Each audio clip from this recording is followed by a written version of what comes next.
Able to hear me, colleagues? Good afternoon. Good afternoon. Are you able to hear me? All right. Thank you very much. Good afternoon, members of the media, ladies and gentlemen.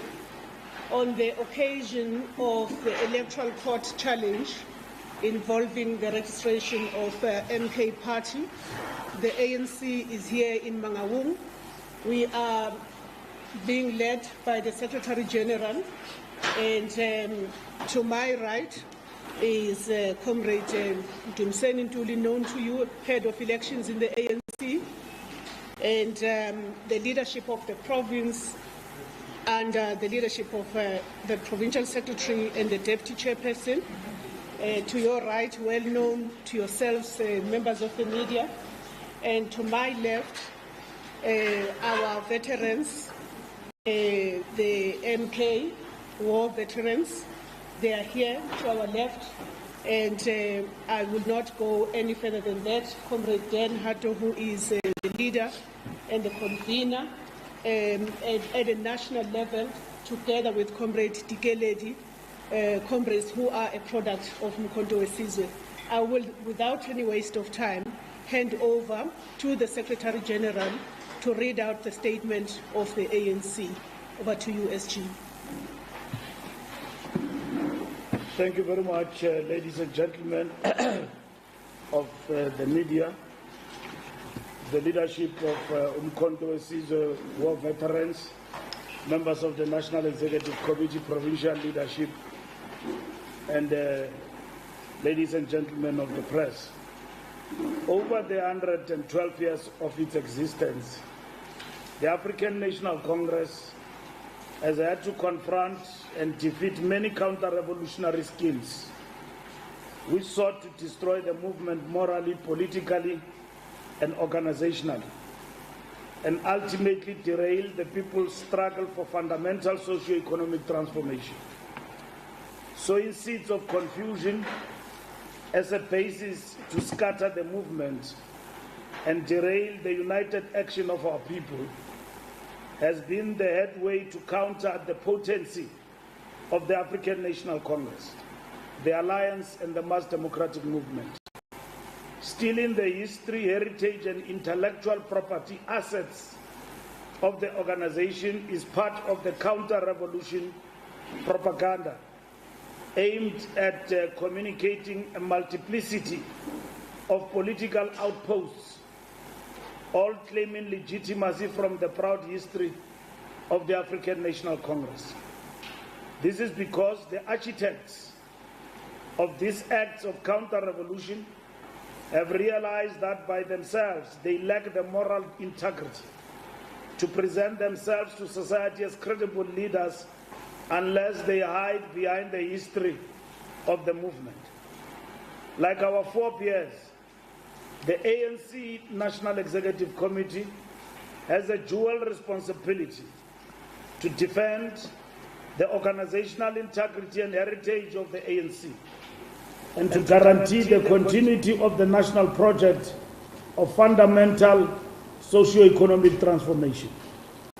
Today we are here at the electoral court in Mangaung to legally challenge the use of the name and symbols of Umkhonto weSizwe by a new party led by one of the former leaders of the African National Congress. Indeed, heroes can become villains. It is a matter of historical record that MK was a military wing of the ANC, and it operated under the political direction of the National Executive Committee. It is an integral part of the history and heritage of the ANC. The formation of breakaway parties is part of the strategy and tactics of counter-revolution, whose goal is to stop or derail the national democratic revolution.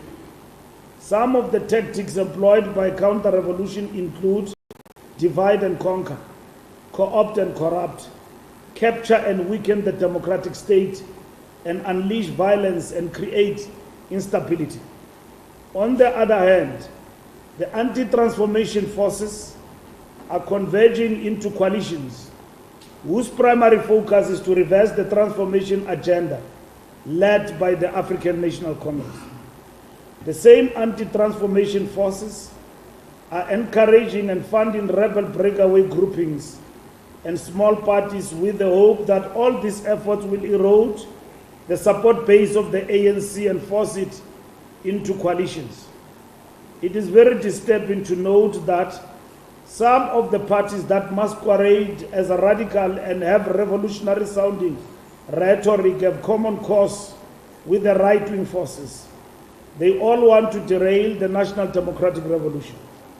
The formation of this new party that has hijacked the name, legacy, and symbols of MK is not an accident. It is a deliberate attempt to sow confusion by using the proud history of armed struggle against the apartheid regime to lend credibility to what is a blatantly counter-revolutionary agenda. The ultimate aim of the initiatives to form a myriad of small political parties is trying to chip away from all angles the popular electoral support base of the ANC. In this way, those forming these parties are doing so at the behest of their counter-revolutionary masters, who literally paid them to liquidate the ANC, morally, politically, and organizationally. All this flows from the old age narrative suggesting that the ANC is too big, with the further argument that this is in itself not good for democracy. The ANC majoritarian has been a question mark and a sore point among our counter-opponents here at home and globally. Essentially, the size and political posture of the ANC is not good for those whose unjust material interests are threatened by the advent of freedom and democracy. These are forces which over the years have been arrayed against the ANC as the embodiment of the forces for change. Having failed in their various attempts to chip away from moral and political hegemony of the ANC, they have now concentrated themselves as stealing the assets of the African National Congress to create new organization at the direct expense of the ANC. As the ANC were not perturbed by the mushrooming of many political parties, as that is partly an expression of democracy, even as we know the clandestine forces behind these various initiatives. However, what we will not tolerate is anyone stealing the assets of the organization. The main reason why these forces want to liquidate the ANC politically and organizationally is because of the progressive stances the ANC has taken on both domestic and international matters. These forces have, as a result, adopted the idea that the ANC cannot be vanquished or liquidated externally, but through counter-revolutionary forces working from within, who claim to be members of the ANC while stealing its assets and leaving behind their trail of corruption as the basis of how the masses of the people must view the organization. That is why these protagonists of liquidating the ANC claim that they are members of the ANC, so as to hoodwink us, hoping against hope that we will not realize they are in fact stealing the assets of the organization. The public posture and pronouncements of members and leaders of the party in question leave no doubt about its anti-constitutional, anti-democratic, ethno-populist, violent and insurrectionary intentions. The party also harbors views that some of the rights enshrined in our constitution should be taken away. It has all the hallmarks of a rebel movement that will not hesitate to resort to insurrection and violence against the people as a bargaining tool should the electoral outcome not favor them. What is strange, though, but perhaps not surprising, is that the so-called advocates of democracy and constitutionalism have been silent as those behind the so-called MK party threaten the very foundation of our democracy through violence. This in itself is revealing on the broader scope of counter-revolution in South Africa. Objectively, the leader of this party, Mr. Jacob Zuma, is actively asserting himself as the figurehead of counter-revolution in South Africa today, standing in contrast and contradicting the facade of what he projected throughout his apparent struggle years.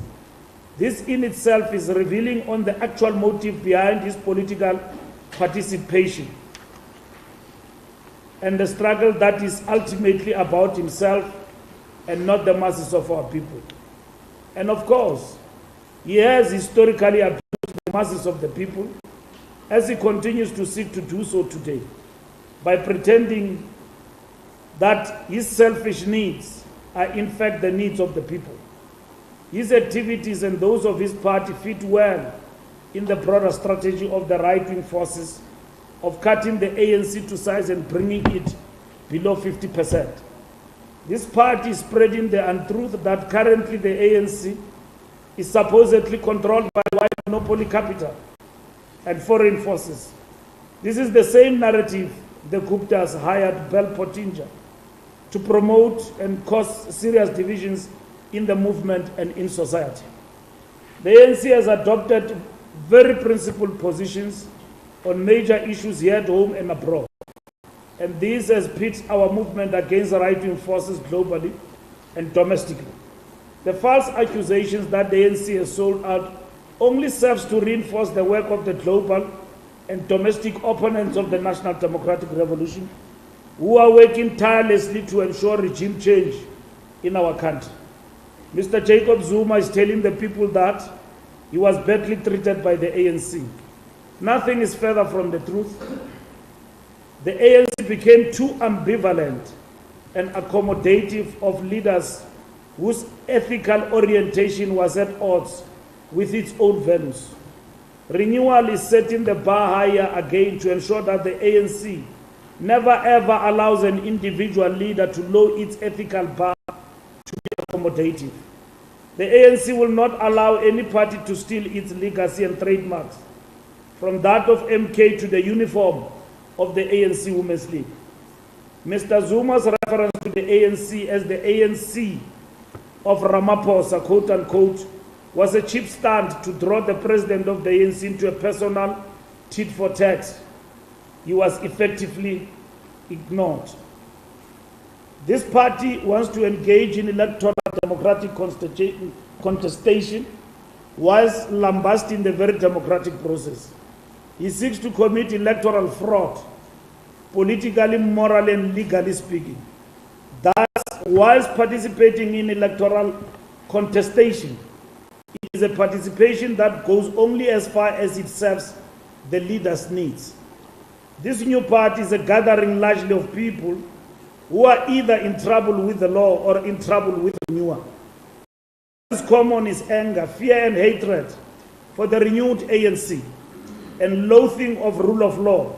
A renewed ANC must be out of power, and an ethical, capable, and developmental state will be too dangerous for those in trouble with the law. Narrow nationalism and populism. Over the past decade, right-wing tea parties, led by right-wing nationalists and reckless populists, have become commonplace in politics. All these leaders are either right-wing ultra-nationalists or populists. They are all anti-establishment with anarchists and counter-insurgents. They are anti-democracy and anti-constitutionalist and anti-the rule of law. Their personalities are bigger than their parties.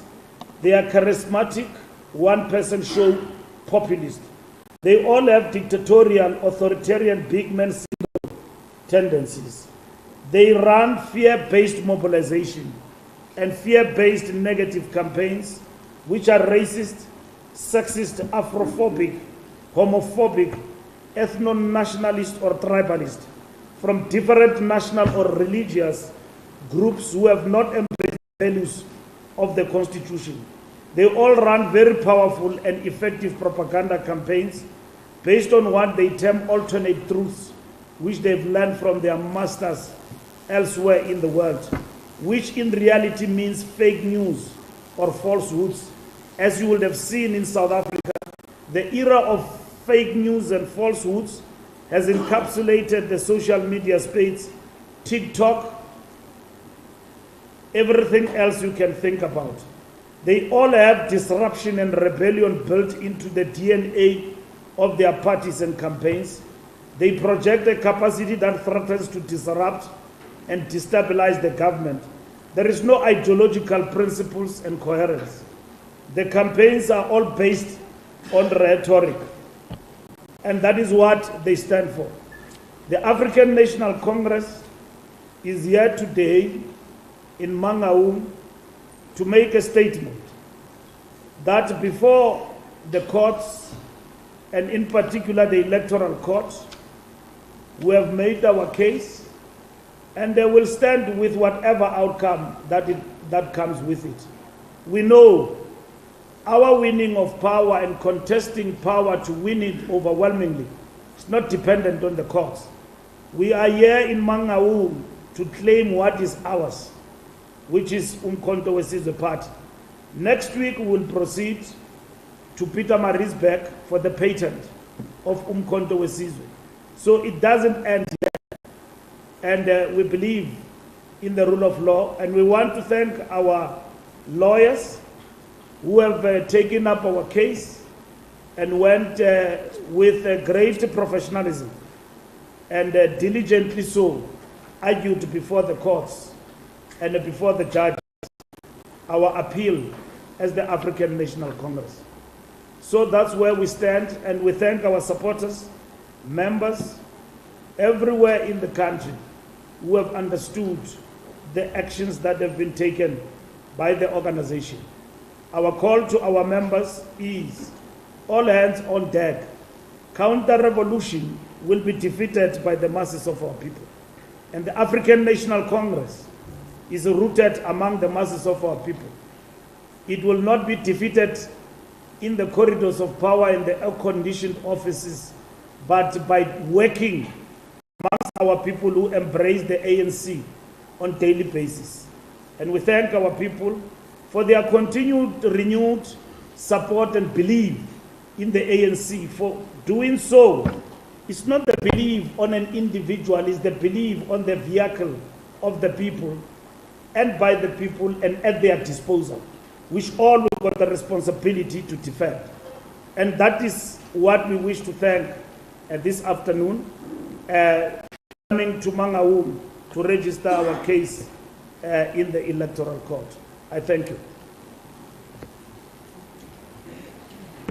Thank you very much, SG.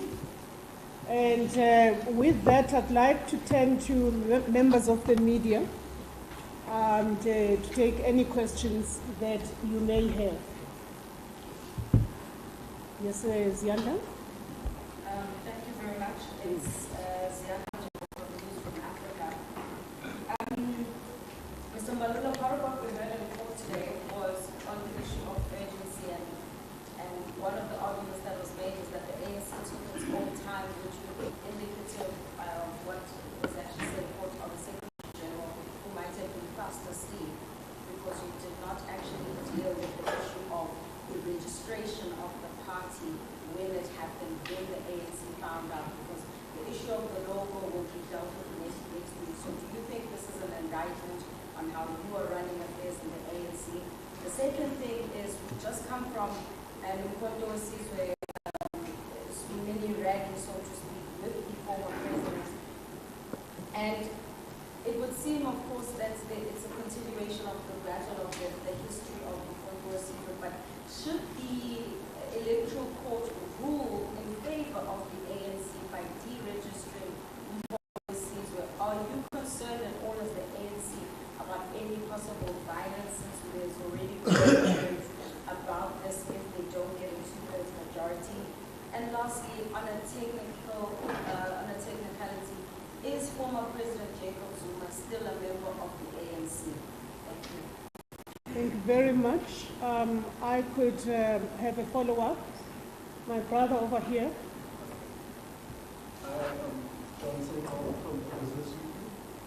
From the business.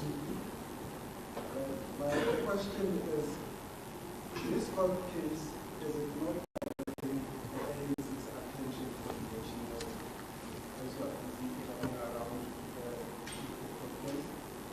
And for us as do you think that you will win this case? Because the former president says he is confident that he will win this case, citing which is the result of the case. He's going to? Win the Will case. win the case. Citing the history of the MK. And then always like that, then should you win the case, what happens then? What happens once you win the case? Those are my questions. Thank you very much. I'm going to take my sister over there, and then I'll take yourself, my brother. Please go ahead. Okay, I'm going to contribute from the same team. Mr. Mbalula, you just said now that former ANC President Jacob Zuma always places the meeting for the needs of the people, and it would seem that the party has been aware of the fact that he has had meetings where he places his own selfish needs before the people. We're going to election now. Honestly, South Africans are listening to you say that, and some might like to have protected him in the past. How do they then trust you going forward when they protected someone who did not really have their best interest at heart? Thank you very much. In the interest of time, I'd like to take basically any other hand. Please go ahead, my brother. My name is Jimmy Mabobosha from Central TV. The questions I have, the first one to the SG. SG, with the current situation that is happening in the country, do you think ANC stands a chance to win that province on this coming elections based on what is happening right now? The second question becomes, is it not late for the ANC when we have a month to go to the national elections to be acting on the issue of MK today? The third question would be, ANC has not yet fired the former president, only suspended him. When will the NEC take a resolute and deal with this matter at this stage with the pace that the MK is going with? MK has been making rounds on social media saying if it's not given an opportunity to participate in the coming elections, there will be bloodshed. Is ANC ready for that at this juncture? Thank you. Thank you very much. I am going to turn to those of the only hands that I've seen. I will turn to the SG. SG.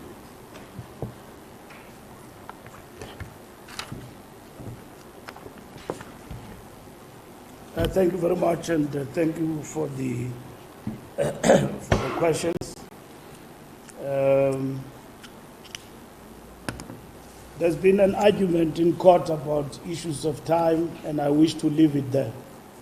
The characterization and apportion blame and singling out an individual is just a question of irritation.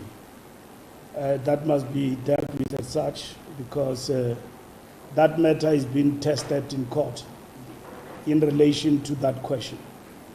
When you deal with issues in office and how you challenge political parties in the context of the electoral system and the IEC, is really a matter of efficiency from both sides.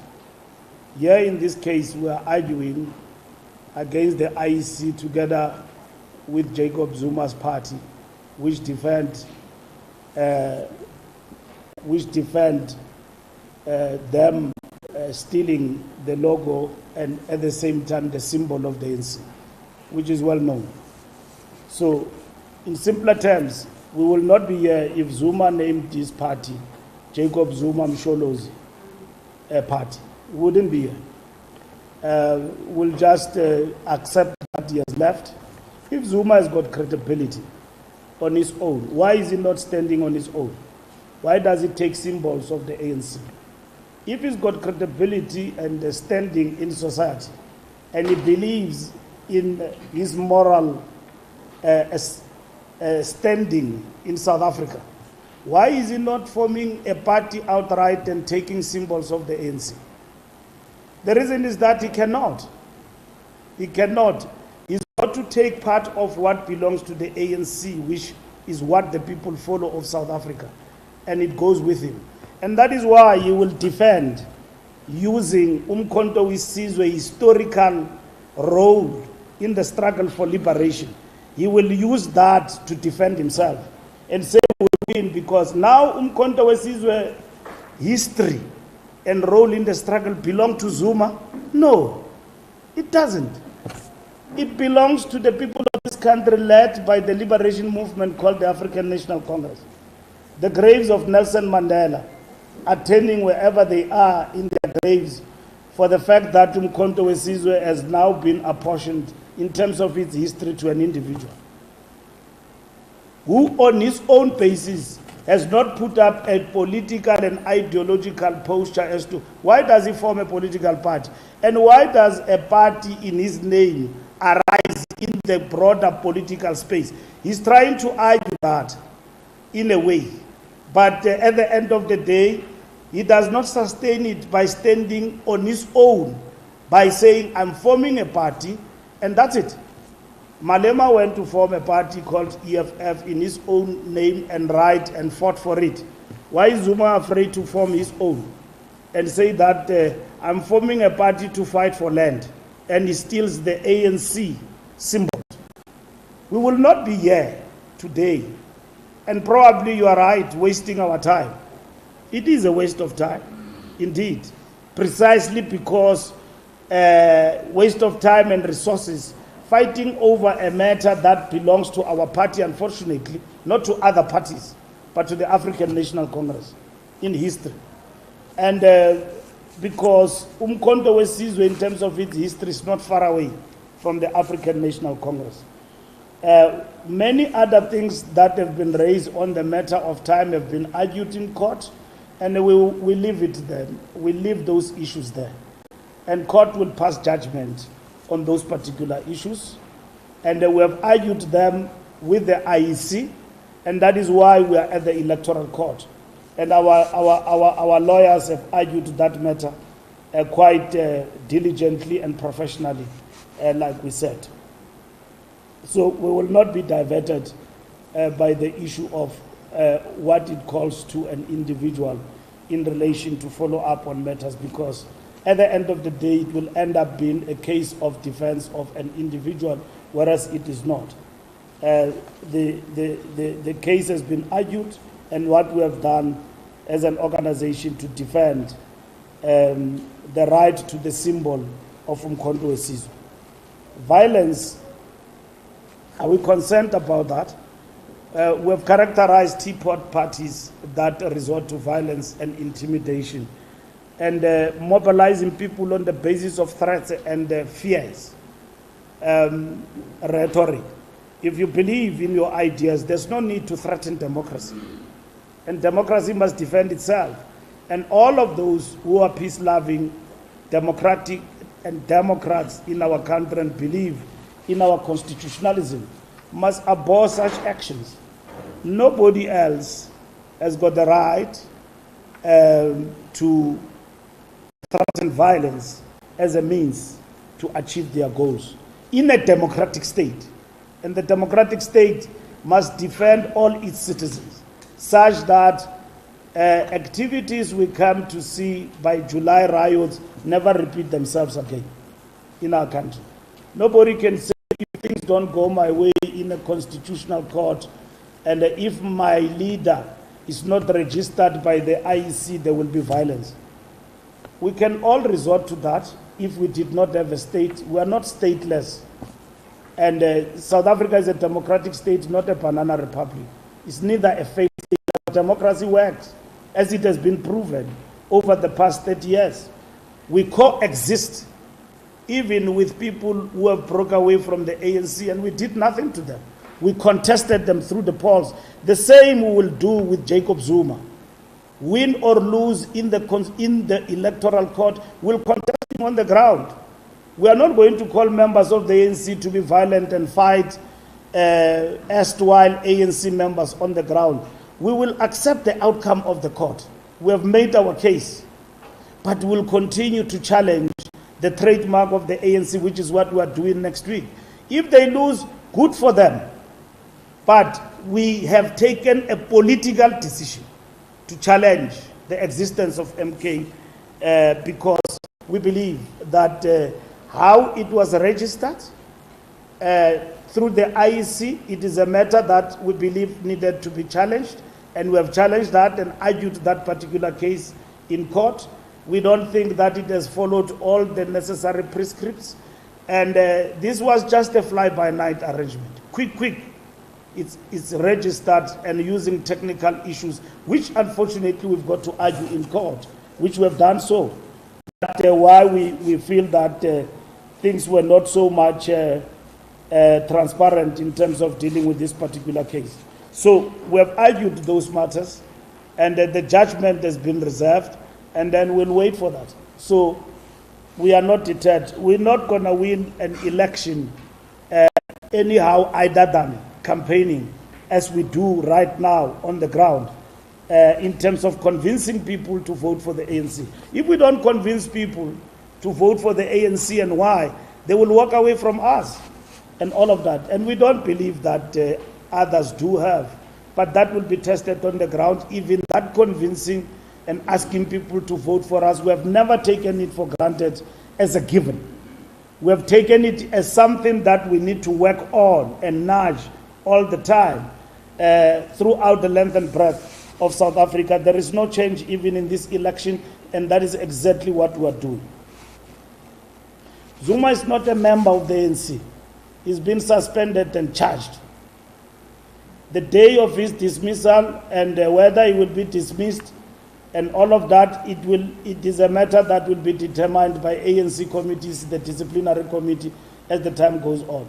All I can tell you, he has not responded to any of the things that have been sent to him, and that he has just gone the way he has gone. He started by supporting MK, now he's a leader on the 16th. So when he started, he said, I'm supporting them, I'm going to vote for them, not the ANC. He was not a leader.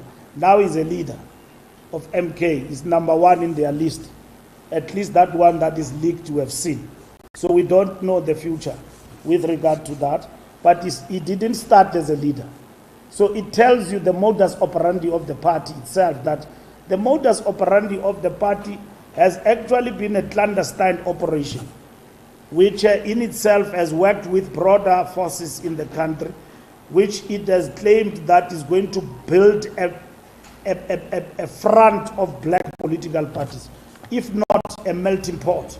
And Jacob Zuma has now become a figurehead of that front, which we characterize as counter-revolution in political terms, because it is firmly against what we stand for as the African National Congress. So he is not a member of the ANC. That decision has been taken.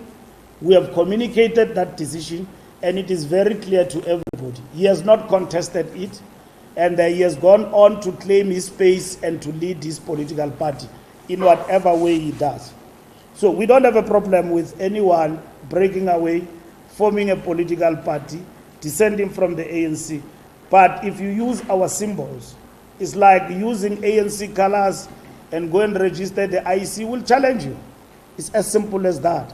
So it will raise a brouhaha in the public domain because it is Jacob Zuma, a person who was a deputy president of the ANC, a person who served as a president, not for 1 term, 2 terms, deputy president, not for 1 term, 2 terms, and who served at the highest echelons of the ANC post-unbanning as a deputy secretary-general of the ANC, who served as a national chairperson of the ANC for a very longest of time. So it will raise the biggest brouhaha about it. There's nothing you can do about it. The ANC, therefore, cannot take and fold and say that we're not going to challenge this matter because it's Jacob Zuma. It cannot be the case. And we have taken a political choice and made a political choice to challenge the matter in court. Does Business Week this divert ANC from electioneering? Not at all. It doesn't. As a matter of fact, it has energized our election campaign and proud from the point of view of our membership. As you will have seen today, we had hundreds and hundreds of members of the ANC who came to say, we are here to defend our party. Even here in this room, you've got commanders and commissars of Umkhonto weSizwe. We need to characterize the Jacob Zuma Umkhonto weSizwe. It's not really members of Umkhonto weSizwe who are disgruntled to have gone to the party. If you look today and you look at Dan Hatto, who's the longest serving MK commander, who are still in the ANC. Of course, you've got those splinters, Des Van Rooyen, and all of that, who have gone that other side, and so on. But a lot of MK members are here. We know that our soldiers and former war veterans have got issues in terms of their welfare. We disaggregate those issues from this MK opportunity, because you need to understand it as such. Zuma was a president. He didn't resolve soldiers' issues entirely. We are still dealing with that when he left. We've got the War Veterans Department, which is dealing with these matters, and we're attending to them. And we don't apportion that failure to him as a person. We look at ourselves in the mirror too, that we need to resolve issues of war veterans. And we cannot then globally say MK party of Jacob Zuma, which has been formed out of opportunism and stealing the ANC asset like that, it's a problem of MK. No. We've got soldiers here. We've got MK combatants who are still with us, and they do have grievances. They do have issues, which as the ANC this week and even next week, we are resolving all of those particular matters, including their recognition as a structure, including the issues that they are addressing on their own in relation to unity of Umkhonto weSizwe, but equally war veterans, not just ANC, but broadly speaking. Everyone who fought for liberation has got issues of social welfare in this country, are matters that government is attending to, and we ourselves, as the ANC, we are working with our own MK soldiers to address those particular matters.